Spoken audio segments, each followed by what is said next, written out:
Hello everyone, my name is David Getz. I'm the director of the Central Illinois Concert Orchestra, which you're about to hear. I did just want to say a few words about our concert program before we begin.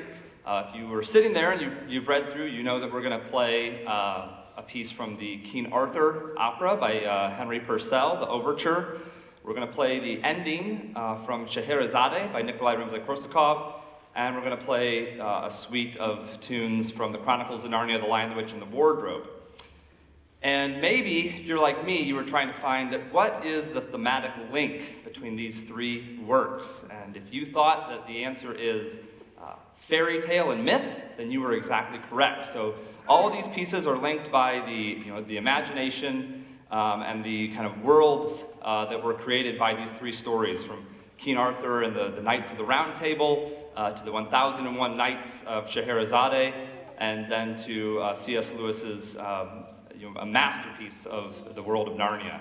So we're going to present these are all from three kind of very different periods of music as well. Henry Purcell in the Baroque era, Korsakov in the Romantic era, and then Harry Gregson-Williams in a very modern Hollywood soundtrack style. So we hope you enjoy kind of using your imagination to piece these stories together as we play through. I'm going to come on at the end and say a few words before we play Narnia, but we hope you enjoy King Arthur and then Scheherazade by Rimsky-Korsakov.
If you know the story of Scheherazade and the 1001 Nights, you know that Rimsky-Korsakov, that we played about the ending 5 minutes of that whole work. But throughout that whole work, the heroine, Scheherazade, is represented by the solo violin. And please give it up once more for Nathan Park on that outstanding solo.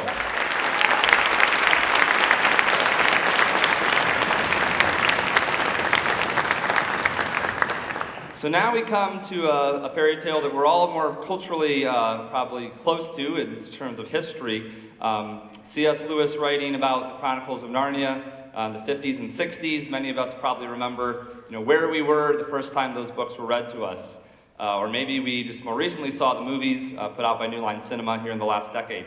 But throughout our learning of this piece, I've been bringing the actual book to rehearsal, and we've been reading excerpts because I wanted the students to really, understand the world that Lewis was creating. And so here at our final performance, I'm going to read to all of you from the very, very end of this book. Now, there are no spoilers here, but this is the very, very last paragraph from this story. And what you will probably remember is, the children, Peter, Edmund, Lucy, and Susan, go into Narnia and they have many adventures. When they come out, they're talking about if and how they'll ever get back to Narnia. And I think that the world of imagination and fairy tale is so powerful in just us as human beings. We love stories, we love to imagine. And I think especially when we think of the worlds that music creates for us, when we're performing with our friends, we're kind of taken away, we're transported to another world. And so I want you to listen to the end of this story and think how it relates to the music-making experience and how you all here, you've joined together on this epic quest to perform not only for each other, but for all of you. And so the children here at the end are talking to the old professor. And the professor says this about getting back to Narnia. And he says, "Of course you'll get back to Narnia someday, but don't try going the same route twice. Indeed, don't try to get there at all. It'll happen when you're not looking for it. And don't talk too much about it, even amongst yourselves. Don't mention it to anyone else unless you find that they've had the same adventures of the same sort themselves. What's that? How will you know? Oh, you'll know all right. Odd things, they say. Even their looks will let the secret out. Keep your eyes open. Bless me, what do they teach kids in school these days?" And I think if you're a music maker, you know that kind of secret that you have with other music makers. We get it. We know what it's like to invest our souls in a piece of music and perform it. And then after that, we have that shared experience. We'll know it by the looks, by the conversations we can have at lunch. We get it. We're in the land of magic. We're in the land of music. So enjoy our final performance tonight from The Lion, the Witch, and the Wardrobe from the Chronicles of Narnia.